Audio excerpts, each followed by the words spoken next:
سڵاو خۆشەویستانم خۆشحاڵین بۆ جارێکی دیکە لە بەرنامەی پەیامی تۆ دەبینە میانی ماڵەکانتان بە ئومێدی بتوانین سوودێکی دیکە بە ئێوەی ئازیز و خۆشەویست بگەێنین. بەرنامەیەم جارشمان باسکردن لەوەی ئایا لە هەرێمی کوردستان تا چەند باوەڕت بە سیاسەت ماوە؟ ئایا سیاسەتکردن لە هەرێمی کوردستان چۆنە؟ ڕێچکەی ڕاستەقینەی خۆی گرتووە یاخود نەخێر هەر کەسە و بە پێی بەرژەوەندەکانی خۆی بەکاری دێنێت؟ ئێوە بینەرمان بن بۆ گواستنەوەی پەیامەکانی تۆ تا بزانین هاوڵاتیان تا چەند باوەڕیان بە سیاسەتکردن ماوە لە هەرێمی کوردستاندا. ئەگەر لە بەڕێزە بپرسم تۆک و هاوڵاتیەک تا چەند باوەڕت بە سیاسەتکردن ماوە لە هەرێمی کوردستان؟ وەڵای باوەڕم بە سیاسەت نەماوە، ئیمڕۆ هەرێکە بۆ خۆیەتی، هەر حیزبێک بۆ خۆیەتی، سیاسەت نییە. سیاسەت لە بەرژەوەندی کەس نەماوە، هەر بۆ خۆیان. باشە پێت وایە ئەرکی سیاسەت لە ئەسڵا چییە؟ ئەرکی سیاسەت شەرافەتە. دۆ سیاسەتەکەی سیاسەت بۆ وڵاتاقی بۆی خەڵک تێبگەێنی، ڕۆشنبیر بکەی، دیفاع لە وڵاتی لە بەرژەوەندی خۆت بکەی، لە وڵاتەکەت لە گەلەکەت، بەس نەماوەیشە. پێت وایە سیاسیەکان سیاسەتیان ناشرین کردبێ؟ لەوا چێت لەوا چیان دڵنیای؟ لەوا چێەوە بەرەوە خەریکە بەرەوە واڕات. ناوەڕام باوەڕم هەر پێی نەماوە. بۆچی؟ لەبەرەوەی هەمووی دز و جێرتن. کێیە؟ هەمویانن. تا چەند باوەڕە بە سیاسەت ماوە لە هەرێمی کوردستان؟ وەڵایی سفر، هیچ باوەڕێکم پێی نەماوە. سیاسەت لە بەرژەوەندی کۆمەڵی خەڵکایە، ئەگەر ئەوان بەرژەوەندیان لە هەر شتێکانە بێ نایکەن، چونکە بۆ خەڵکی ناکەن. خەڵک بۆ ئەوانی کرد، بەس ئەوان بۆ خەڵکی ناکەن. ئێستا عکس بووەتەوە. باشە ئەگەر بپرسم مانای ڕاستەقینەی سیاسەت چییە؟ خۆی لە ئەسڵا سیاسەت بۆچی دروست ئەبێت؟ خۆی سیاسەت دەریایەکی بێبنە، هەر کەسە لە بەرژەوەندی خۆی بەکارێنێ. یعنی سیاسەت سنووری نییە، سیاسەت شتێکە کۆمەڵە خەڵک بۆ بەرژەوەندی شخصی خۆی بەکارێنێ. سیاسەت لە بەرژەوەندی خەڵکی فەقیر وەژار نییە، هیچ کاتێک نەبوو نیشە،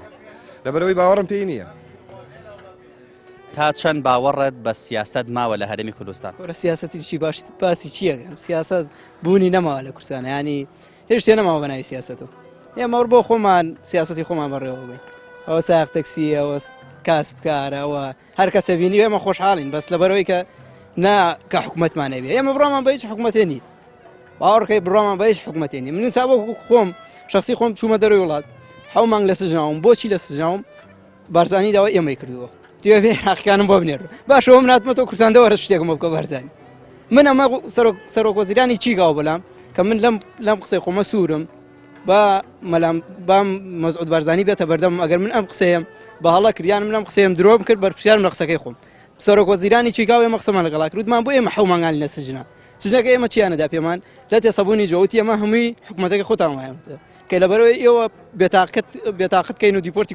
کوردستانتان کەین. ئێمەیان دیپۆرتی کوردستان کردو. ناوێنەی سیاسەت؟ ئەمە ناوێنەی سیاسەت. من ئەوە تا ئێستا ئیشی تەکسیەکەم، ئەوە تەکسیەکەم. بانی تاکوێوارە 10,000 15,000 ئەگەر دەستیشکەوی. ئەمە سیاسەتیشی. تا چەند باوەڕت بە سیاسەت ماوە؟ وەڵای باوەڕم بە هیچ کەس نەماوە بەخوا نەبێ. بۆچی؟ بۆی ئەمە حکوومەتە ئەوەمان لێکن، نەیاڵن کاسبی کەین، نەیاڵی هیچ کەین. منانیە من هاتوو قاچەکەم نیات دەسەڵاتی کیمێ، دەسەڵاتی میشتێکیشم نییە. خەڵک ئەگەم لە تۆ بپرسم ئایا مانای ڕاستەقینەی سیاسەت چییە؟ وەڵام من نازانم، بەگە خۆتان بزانن. کوردستانە تا چەند باوەڕ بە سیاسەت هەیە؟ بە هیچ جۆرە باوەڕم پێی نەماوە، لەبەرەوەی وەزعەکە بە جۆرێکی وا شڵقاوە کە بە هیچ جۆرە چاکبوونەوەش ئەستەمەتیە. پێت وایە پەیامی ڕاستەقینەی سیاسەت چییە؟ خۆی لە بنەڕەتە سیاسەت بۆچی دامەزراوە؟ پەیامەکەی چییە؟ پەیامی سیاسەت تەنیا بۆ دابینکردنی بژێوی ئابووری وڵاتە، بەڵام بە هیچ جۆرێ لە وڵاتی ئێمەیە بە هیچ جۆرە هیچ سیاسەت مەداریکان نەوەک حیزبێکی تایبەتی هەموو حیزبەکان و هەموو لایەنەکان بە هیچ جۆرە نەیانتوانیوە بژێوی ژیانی هاوڵاتیان دابین بکەن. ئەتوانم بڵێم لە وڵاتەکانی ترە وڵات گەوری ئەکە، وڵات پێشەخە، بەڵام لەم وڵاتی ئێمە بڕۆ ناکەم. سیاسەت ینی شتێکە وڵات بەرەو وێرانترە بە تا سیاسەتەکەی ینی زیاتر شتی خراپتر بەدوایەت. ینی هەر کاسبی کەیت ینی بە دوای شتی ترا پڕێ بەس بە دوای سیاسەتانە ڕێ باشترە هەرچەنە هەومان تووشی سیاست بووین و لە دوای سیاستەوەین هەومان تێوەگلاین بەڵام ئیتر هەرچۆنێ بێت دوورکەیتەوە باشترە ڕۆژانە بینوەکو لە تەلەڤزیۆنەکانە بە بەردەوامی کۆبوونەوە هەیە شتێ هیچ نەڕێکەوتنی هەیە چاکسازی هیچ نییە بەس سەکردنە هیچ باڕما پێی نەماوە ئەوەی لە هەرێمی کوردستان دەگوزارێت تۆ ناوی ئەنێکی وڵی مەسلحەتی لایەنەکانە هەمووی هەر یەکە مەسلحەتە بۆ خۆی ناخۆ هیچیان لە مەسلحەتی میلەتانین هیچیان شتێ ناگەن لە مەسلحەتی میلەتا بێ بەس نەماوە تاعنی ئەمە هەر خەتاکە بخەینە ئەستۆی سیاست بەتەنها تەنانەت تاکەکانیش هەمویان بەعام نەکرد بڵێ دەسەڵاتداران ئەوان بەجیایان تاکەکان هەمووی بەعام ڕاستگۆیی کەم بۆتەوە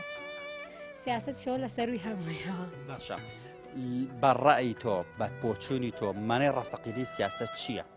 خۆی سیاست بەڕاستی هەر هەمووی مانە ڕاستیەکەی ماسکێکە یعنی ئەو کەسانەی کە بنە خاوەندە سەڵات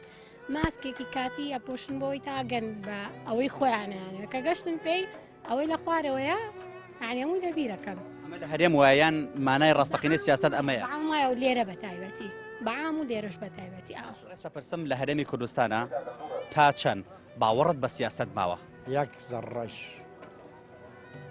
ناوەڵە بۆچی باوەڕت پێ نەماوە وڵی ئەو حیزبانی خۆمان حیزبی کوردستان هەمێ ئەوەیان درۆ کردو و 24 ساعت بە درۆژن تر خەڵقی ساڵە دوانسییان داوە 29 ساڵە ئێمە هەر گوێگرین ئێستا گوێ ناگرین تا خەڵک بڕای بە حیزبەتی و بە سیاست نەما باشە پێ دوایە مانای ڕاستەقینەی سیاست چی بێت سیاست خۆی پامەکەی میلەتە سیاست تۆ حیزبێکی ڕاستگۆبی لەگەڵ میلەتە غەدر لە میلەت نەکەیت خزمەت سیاستکردن ئەمەیە ئەخوا لا من ئەوەیە ئەمە چییە کە ئەمان ئەیکەن ئەگەر ئەمە وەڵا بەس خوا نەزانم تا چەند باوەڕ بە سیاست ماوە هیچ شتێ لەبەرەوەی هەر جاری نوعەکە هەر جاری بە نوعی شکێتەوە بەسەر مۆزوعەکانە هەر جاری ئەڵەن سیاسەتێکە بەس هیچ سیاسەتێ نییە هەر لە خوانەکەم بە سیاست ئەگنا پەیوەندی هیچ بە سیاسەتەوە نییە بە بۆچوونی گەنجێکی وەکو تۆ مانای ڕاستەقینەی سیاست چییە بەس خۆیان نەزانم نەخێر نازان سیاست بۆچی دروست بۆ لە ئەسڵە باسی هەرێمی کوردستان بکە باسی ئەوکە سیاست بۆچی دروست بە لە وڵاتانە بۆچی دروست بووە نازانم بۆ خزمەتکردن تەمان بۆ خزمەتە بەسمان بەکاری نێن باشە لە هەرێمی کوردستانە ئەمە ناوەنێکی تۆ جان ئەم سیاسەتە ناو ئەنێکی پێڵی سیاست سیاست یعنی خزمەتکردن ئەمە ناوەڵە ناوی سیاست نی کات بەسە برنە تا چەند باوەڕە بە سیاست ماوە وەڵا سفر ینی سفر هیچ بەدەستەوە سفر هیچ بەدەستەوە بۆ لەبەرە حکوومەتێک نییە ئێمە پێی بنازین هەمووی بنەماڵەیە هەمی واڕەوە ستامسیان زۆر لەوان شەیتر بوو بۆ ئەمڕۆ زۆر لەوان شەیتر بوو باشە پەیامی ڕاستەقینەی سیاست لە ئەسڵا چییە ئەوەی ڕازگۆییە تەباییە بەس ئەمان لە بینی خوانە جارێ ئەڕازگۆ نین قەت ڕازگۆ نابژن قەت زۆر باوەڕ بە سیاسەتەیە بەڵێ بۆچی ینی مانم پێیان هەیە باشە چیت بۆ کراوە لەم هەرێمەیە هیچم بۆ نەکرا بەشت نییە بەس ئینسانەکان نخۆی ئینسانەکان زۆر باشن باشی ئینسانەکان شەر سەرەت و سامان نیە شەر هەمووی شتێن نییە بەس ئینسانەکانە بۆ زوو سەدام حسێن ئافرەتی ئەبەرهینە کرد ئەوە بۆ ئەوانە بیرچۆوە بۆ ئەوانەمان بینەچەوە مناڵەکەمان بیرەچۆ نعلێکە خوارد وتی وای زانی خەیارە بۆ کەسەوانێ بیر ناچێتەوە لە هەرێمی کوردستانە پێ دوایە سیاسە خزمەتی خەڵکی کردبێ زۆر هەمووی وەکو یەک هەمووی وەکو یەک هەمووی وەکو یەک گارمەتی خەڵکیان ناوە باوەتی گەڵ خەڵکیان کرد هەموو حیزبەکان کەسیان خراب نین ئینسان خۆی خراب نەبێ کەس خراب نابێت لە هەرێمی کوردستان تا چەند باوەڕ بە سیاست هەیە هیچ باوەڕێکم نییە بۆ وەڵی نییە لەبەرێنە درۆ لەگەڵ خەڵکاکەن هیچ باوەڕێکم نییە باشە پەیامی ڕاستەقینەی سیاست بەڕای تۆ چییە بۆ نمونە کە کاتێ سیاست دروست بۆ لە وڵاتانە لە وڵاتانی دیکە سیاست چۆن بەکاردێت قسەی ڕازگۆیە ئیش بۆ خەڵگەکان مافەکانی مرۆڤ بەجێگەین بەستی منە هیچ بڕام پێنی بێویژدانیت جان ئەڵەم بێویژدانی ناکەی وا باوەڕە پێ نەماوە وەڵی قەزی بێویژدانی هەریش بۆ خەڵک ناکەن تا باوەڕم پێ بێ مانای ڕاستەقینەی سیاست چییە؟ سیاست خۆی بۆچی دروست بووە؟ سیاست بۆ دروست بووە کە چی وەکو گیان وەکو خزمەتی میلەتکە خزمەت بن بە خزمەت بۆ میلەتکە بەس هەمووی کە چێتە سەر ڕاستە هەمووی خۆی هەڵە بژێرە هیچ بۆ خەڵک ناگەمی چاکەکانەڵە دوای کە هەڵ بژێرە هیچ بۆ خەڵک ناڵێ کوردستانە تا چەند باوەڕە بە سیاست ماوە؟ هیچ باوەڕم پێی نەماوە هەر سیاسەتێک بێ بۆچی؟ ئەوەیە کە بینیمان چیت بینی؟ ئەم سیاسەتێک ئەمڕۆ بەڕێوە ئەبرێ باشە وەکو هاوڵاتیەک پێت وایە مانای ڕاستەقینەی سیاست چییە؟ سیاست بۆچی دروست بووە؟ سیاست بۆ مەسلحەتی میلە دروست بووە بۆ بەڕێوەبردننی حکومەت دروست بووە لێرە نە حکومەت هەیە نە مەسلحەتی خەڵکیش ماوە بەڕاستی هەمووی خۆراقەکەن بۆ خۆیان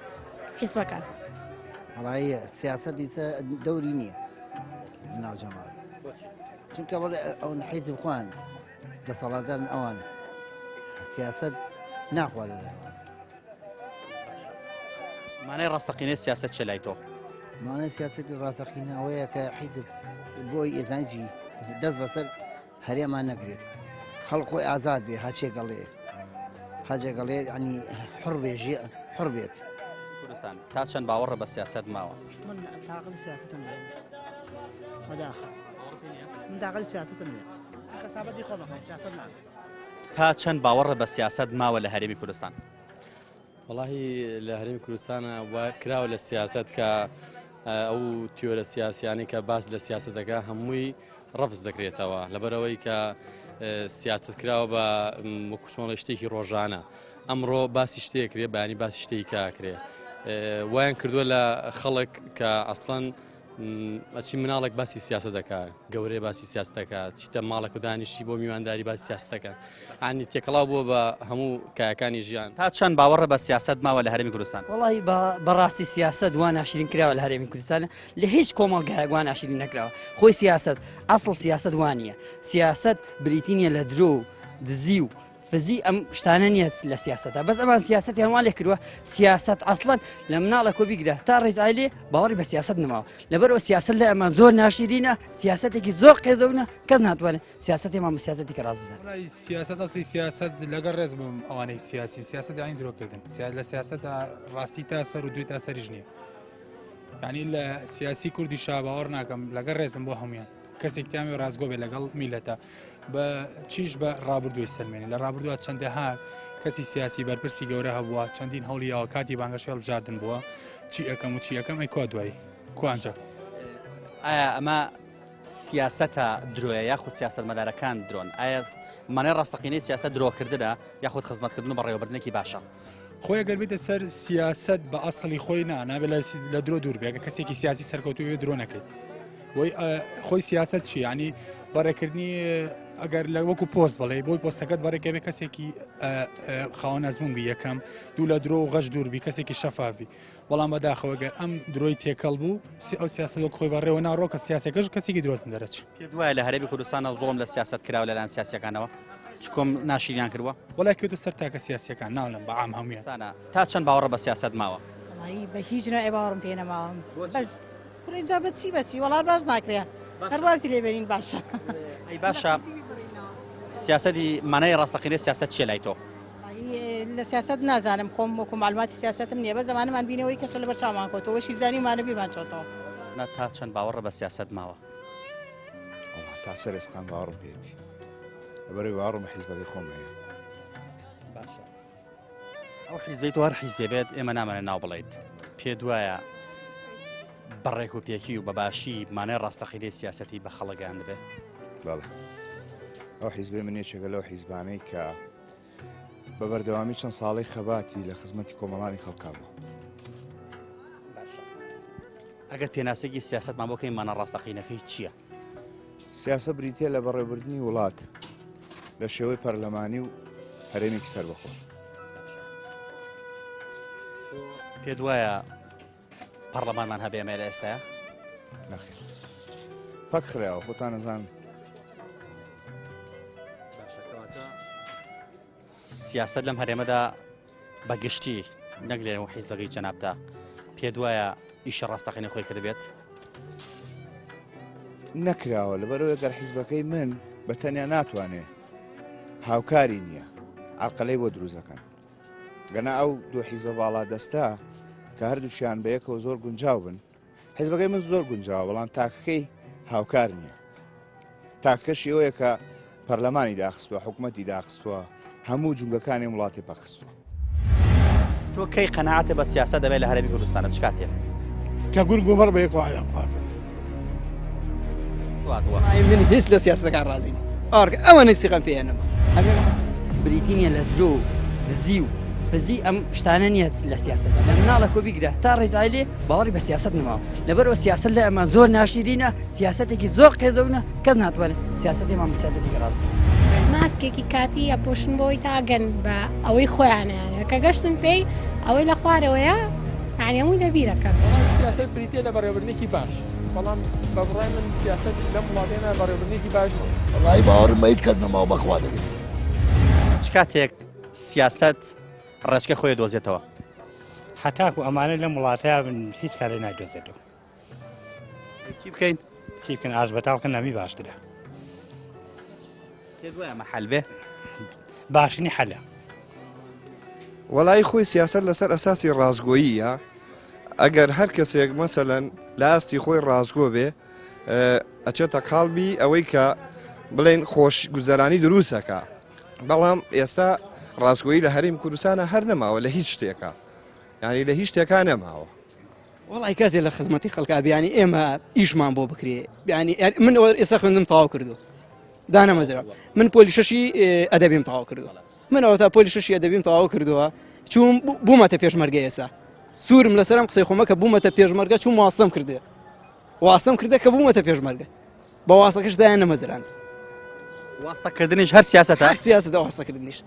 کە من ئێستا بوومەتە پێشمەرگە من کە چوون دای پێشمەرگایەتیشم کردیانە بێ واسە هەبێ تا چەند لە هەموو ئەم سیاسەتانە ڕازیگە بەسەر تو هاتووە وڵی من هیچ لە سیاسەتەکان ڕازی ئەوەنەی سیغەم پێێنەمە هەمیەکەمە قوربانی ئەم خەڵکە فەقیر ڕۆژارە ئێمە سەیرانەکەین سەر ئەم خەڵکە فەقیر ڕۆژارەکەین تۆز دڵمان مرتاحە لەبەرەوەی من خۆمەکو خۆمەر کەسێکی سەرەخەم بە هەر چەندێک ینی ئێستا نیوایەڵێ کاکە وڵی منەوەکو تۆ فەقیرم ئەڵێم وڵی 5 سەی تیا بێ منەوە بگەێنمە شوێنەکەی خۆ سیاسەتی خۆمایەمە خۆمان پێڕۆیەک ئەم برا بەڕێزەمان لە وڵاتی چیکەوە بە سیاسەتێکی حکومەتی هەرێمی کوردستان هاتۆتەوە کوردستان ئەم ناوی دەنێ سیاست باوەڕێکی بە سیاست نەماوە ئێمە دەپرسین بۆچی لە هەرێمی کوردستاندا دەبێت سیاستکردن بەم جۆرە بێت لە وڵاتانەوە داوای هاوڵاتی خۆی بکاتەوە و لێرەش خزمەت نەکرێت ئایا ئەمەش سیاسەتە ئایا مانای ڕاستەقینەی سیاست ئەمەیە یاخود مانە ڕاستەقینەکەی لە هەرێمی کوردستاندا ون بووە ئێمە دەگەڕین تا کەسێک ڕاستگویانە پەیامی سیاست و مانای ڕاستەقینەی سیاستمان پێ دەڵێت کاکە لە خزمەتی خەڵکا بۆی ئەوای لەو عالەمیانەیەکە قسەی ڕاست بۆ ناکەن هەمووی درۆ دەرەسەیە کە نەندامیەکەمێ ئەوش نایەن ئەوە دەماکە وەرم نەکردووە گوناح نییە سەدیە سەزارە سەزارەی بەچی بە من دەست بناڵێک خۆ باشە تۆ برسیکردنی خەڵک لە هەرێمی کوردستانە بە سیاسە دەزانی ئەرە وەڵا بە سیاسەت دێن ئەی گوناح نییە گوناحەوەکەنەوە میلەتە ئەو میلەتە چی بکە قورکا بەسەر خۆیان چی بکرێ بۆی کە سیاست بخەینە خزمەتی خەڵکەوە وڵا چی بکرێ ئەوە هی ئێمە نیە ئەوە هی سیاست مەدارەکانە کە ئەبێوان ئاوڕێک بنەوە لە ڕایی گشتی ئاوڕێک بنەوە بۆ نێسە من ئەم چاپێکەوتنە لەگەڵ من ناکرێ بۆ پێویستە سیاست مەدارێک گوێ لە قسەکانی من بگرێ ئاوڕێک لە قسەکانی من باتۆ نەگەوەی تەنیا ئەم ڕایی من ئەدرێ بەڵام هیچ جۆرێ هینی لێ ناکرێ ڕاکەم وەرناگیرێت باشە ئەمانەی هەرێمی کوردستان سیاسەتەکان یا شتی ترەکەن وڵا سیاست نییە بە هیچ جۆرێ وڵا گەندەڵی پێ دوایە کەی ئەم خزمەتکردنە دێتە خزمەتی هاوڵاتیەوە سیاست بە شێوەیەکی باش بەکار بهێنرێت تا لە خزمەتی هاوڵاتیدا بێت ئەو کاتە بێ کەواز لە گەندەڵی بێنرێ واز لەو ئیشانە بێنرێ کە ئێستا هەموو کاتێکیان بەستەنا بە کۆبوونەوە بەسەر بردووە کەمێکیش بیر لە خەڵک بکەنەوە کەمێ بیر لە گوزەرانی خەڵک بکەنەوە ئیشی باش بکەن تاوکو بتوانین ئێمەش بە ئاشتی بژین بەبێ خەم و بەبێ خەفەت و ئەویان بۆ نەکردین ئەویان بۆ نەکردین بیریان لێ نەکردینەوە هەموو شتان پێ دوایە چی لە پشت ئەوەیە کە سیاست خەڵک باوەڕی پێ نەما بێت یعنی چی وای لە خەڵک کردووە کە باوەڕی بە سیاست دەمێنێت لەبەرەوەی هیچ ئەو کەسانی کە لەو پۆستانەیان کە ئێمە گانومانەتە ئەو ئاسا هیچ متمانێکمان پێیان نەماوە تەنها بەس بۆ خۆیانن هیچی تر ئەو خێش کەس بۆ خۆی کەس بۆ خۆی چ کاتێک سیاسەت دێتە خزمەتی خەڵکەوە وڵی ئەگەر وەکو شتەکان کە وڵاتەکانی تر بێت بە دیموکراسی بێت دەنگان بە نەزیهی بێت شتەکان بە پاکی بڕوا بەڕێیا و کاتە سیاسەتەکەش بە ڕێکوپێکی ڕابڕێ بەڵام ئەگەر شتەکان هەر لە ئەوڵەوە بە یعنی وەکو چۆن بڵێ بە کودەتا بێت بە خۆستەپاندن بێت بەم شتانەی تر وردە وردە وڵات بەرە وێرانیە ڕات و ینی ئایندەیەکی باش بۆ وڵاتە نایەتەدی تۆ ڕاشکانە پێم بڵێ مانای ڕاستەقینەی سیاست چییە؟ وڵی سیاست بریتە لە بەڕێوەبردنێکی باش بەڵام بە بڕای من سیاست لەم وڵاتێمە بەڕێوەبردنێکی باش نییە ملشکاندنە چاڵ بۆ هەڵکەندنە ینی چۆن بڵێ خۆسەپاندنە ینی بەڕێوەبردنیەکە بۆ خۆگەورەکردن نەک بۆ خزمەتکردن ئەم هاوڵاتێ بە ڕێزە پێی وایە مانای ڕاستەقینەی سیاست بریتە لە بەڕێوەبردنێکی باش بۆ خزمەتکردنی هاوڵاتی و پێشی وایە لە هەرێمی کوردستاندا سیاستکردن تەنها بۆ خۆ گەورەکردنی خۆیان و ملشکاندنی ئەوانەی خوارد خۆیانە ئێمە هیوادارین مانای ڕاستەقینەی سیاست بدۆزرێتەوە بۆ ئەوەی خەڵک سیاسەتی خۆش بێت نەگڕقی لێ بێت خەڵکەوە چ کاتێ دێتە خزمەتی خەڵکەوە والله ئەو کاتی کە تەواو یعنی لەگەڵ تاکەکان و لەگەڵ کۆمەڵگە بە ڕاستی یعنی ئەوەی کە شعب ویستی کرایان هەمووی ئازادی و ئەوەی ویستی بە تەواوەتی بەدەستێنا بە شێوە عامەکە یعنی نەبڵێن تاک ئەو کاتە توانین بڵێن سیاست خزمەتی کردووە بەڵام ئێستانە تۆ کەی قەنەعاتە بە سیاسەت دەبێت لە هەرێمی کوردستانە چ کاتێ کە گورگ و بەڕ بە یەکەوە ئایان خوارد لە خزمەتی ویلاتە بن ڕازگۆ بن لەگە میلەتە ئەوە سیاسەتێکی ڕاست و دروستە بۆ خەڵقی کرد چ کاتێک سیاست دێتە خزمەتی هاوڵاتیەوە بە قەنەعاتی تۆ دێرە هیچ قەت نایەت قەت باقم بۆ ئاواتەش ناگەین ئەم بێ ئومێدیە لە چیوە سەرچاوەی گرتووە بێ ئومێدیوە لەم بێم ئاشێوانەیە لە بێم ئاشێوە سەرچاوی گرتووە چکە خەڵکەکە زۆر زۆر ناومێت بووە هەرێمی کوردستانە چ کاتێ سیاست دێتە خزمەتی هاوڵاتیەوە کە کاتی دەنگدام کە دەنگدام و کەسە خۆی بشە بۆ کاندی بەناو خەڵکاگەرا و کاتە بەستمەوە نییە بەستمە چ کاتێک سیاست ڕێچکە ڕاستەقینەی خۆی دۆزێتەوە لە هەرێمی کوردستانە و خزمەتی خۆیەکە وڵی خزمەت چۆن سیاست بخینە خزمەتی هاوڵاتیەوە کە خزمەتی هاوڵاتی بکات و هاوڵاتی سیاسەتی لا جوان بێت ئەوەیە کە ئینسانێک دابنرێ کە حکومت بەڕێوە ببات کە حەقانی بێ میلەت هەڵی بژێرەك نەک وەک ئەوانی کە پێشتر بینی ومانە میلەت هەڵیان بژاردووە و بەعدیاندا و هیچیان نەکردووە کەسانێک بێ کە دڵسۆزی میلەتەکەیان بن کە بەڕاستی ئیش بن بۆ میلەتەکەیان نەکو بۆ مەسلحەتی خۆیان و پلۆپایە و لیفانی خۆیان ئەو کاتێک کە میلەت خۆی هەموو شتێکی بەدەست بێت یعنی لە دەست حیزب لاچێت دەرچێت تۆ خوێندنەوە چیە بۆ سیاست لە هەرێمی کوردستانە واللهی بڵم چۆن کاک محەممەد ینی وای لێ هاتووە لە هەرێمە کاتێ باسی سیاست دەکرێ ینی تێپەڕێ لە تیۆرەکان ینی تێپەڕێ لەو شتانی کە تایبەتە بە سیاست وای لێ هاتووە ینی ناتوانێت سیاست بۆ خۆی کە خۆی هەیە جێبەجێ بکرێت کەواتە مانای ڕاستەقینەی سیاست چییە لە بنەڕەدا کە دروست بووە سیاست چ پەیامێکی پێ خۆی سیاست وا دروست بکە بۆ دەستکردنی دەسەڵاتیەت ینی بۆ ئەوەیە کە ژیانی کۆمەلگا بەڕێوەبەرێ لە ڕێگەی دەکانی ئابووری بێ کۆمەڵایەتی بێ هەموو ئەو شتانی کە هەیە ینی سمن تۆ کە خساکن سیاستە بەڵام ئەوەیە کە لە وڵات ئێمە تێک دراوە شتەکان تێک دراوەیەکە لەم سیاستە ڕازی لە هەرێمی کوردستانە ناوێنێ سیاست نەخێر ئەتوانم بڵێم حکمێکی ئەوەیە کە چۆنڵی لەسەر مەزاجە ینی ئەم ڕۆگە مەزاجیان خۆش بێت بڕیارێکی خۆشێن مەزاجیان خۆش نەبێت بڕیاری کەیان ینی شتەکان بە سیاست ناکەن کەی سیاست دێتە خزمەتی هاوڵاتیەوە سیاست هەچ کاتێ ڕازگۆ بووی لە سیاستە سیاست بریتی نیە لە درۆ ئینسان هەر کە درۆی کرد هەموو کەس دەتوانێت درۆکە بەس سیاست بریتی نیە لە درۆ بە زەمان وایان لێ کردووە سیاستیان کردووە بە درۆ درۆ ینی سیاست ینی درۆوان لە کۆمەڵگەکردەکانی کورد دەڵێت سیاست درۆیەکی گەورەیە تۆ تا چەند باوەڕەمەیە لە واقعی کۆمەلگای ئەمە وایە بەس لە کۆمەلگەکانی تراوانیە بەس لە واقعی کۆمەلگای ئەمە ڕاستە ئەم قسە تەواوە ئەم قسە وایە بەس بۆ وڵاتانی تری پێشکەوتو سیاست وانە بەس سیاست لە کۆمەلگای ئەمە بەڕاستی ئەمە پڕ بە پێستی خۆیەتی و سیاستیانی درۆ لە سیاست ئێستا زۆر ڕقم لە سیاست تاوانی سیاست چییە؟ سیاست خۆی تاوانی نییە بەس ئەوەی کە جێبەجێکە ئەوەی کە ممارەسەیەکە تاوان ئەکات ئینا خۆی سیاست لە ئاسا تاوان نییە بەس ئەوەی کە ممارەسەی سیاستەکە ئەو تاوانەکات کاتێ سیاست دێتە خزمەتی هاوڵاتیەوە ئەو کاتی کە سیاسەکان ڕاست بوون کاتێک سیاست ئەگاتە ترۆپکی ئەوەی کە خەڵک لێ ڕازی بێ ئەبێ خەڵک معیشەتی باش بێ ئەبێ وڵات ئارام بێ ئەبێ ئاسایش پارێزراو بێ ناوچەی سلێمانی پارێزراوە لە ڕووی ئاسایشەوە لە ڕووی ئەمنەوە بەڵام لە ڕووی ئابووریەوە پەخراوە ئەوش تەنیا تاگلایەنەیە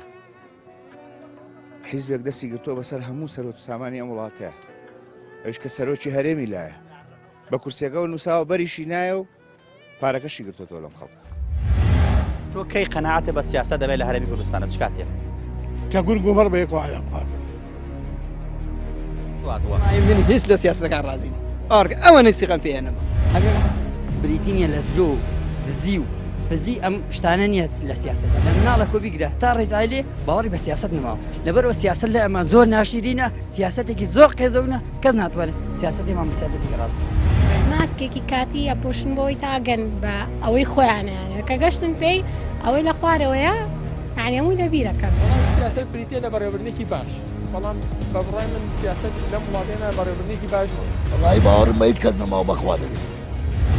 لە دەرەنجامی ئەم پەیامەوە گەیشتینە ئەو قەناعەتەی کە لە هەرێمی کوردستاندا سیاست بە مەنە ڕاستەقینەکەی بەکار نایەت چونکە مانای ڕاستەقینەی سیاست بەڕێوەبردننی وڵاتە بە شێوازێکی باش بەڵام بەداخەوە سیاسیەکان نەک هەر سیاسەتان بە باشی بەکار نەهێناوە بەڵکو زوڵمیان لێ کردووە چونکم خەڵکانێکی زۆر لە سیاست بێزارن کە سیاست هیچ چاوانێکی نییە ئەوە سیاسیەکان و حکمڕانەکانی ئەم هەرێمەن کە سیاسەتیان بە شێوازێکی خراپ بەکارهێناوە هاوڵاتیان زۆر نیگەرانن لە سیاست و هیچ باوەڕێکیشان بە سیاست نەماوە لە هەرێمی کوردستاندا ئەوەشە گەڕنەوە بوو ئەوەی کە حکمڕانەکانی ئەم هەرێمە نەیانتوانیوە لە مانای ڕاستەقینەی سیاست تێ بکەن تاکو و بەرجەسەی بکەن پەیامی ئەم جارەشمان لە سیاسەتەوە کۆتایی هات تا پەیامێکی تر بەختەوەرە واسوو دەبن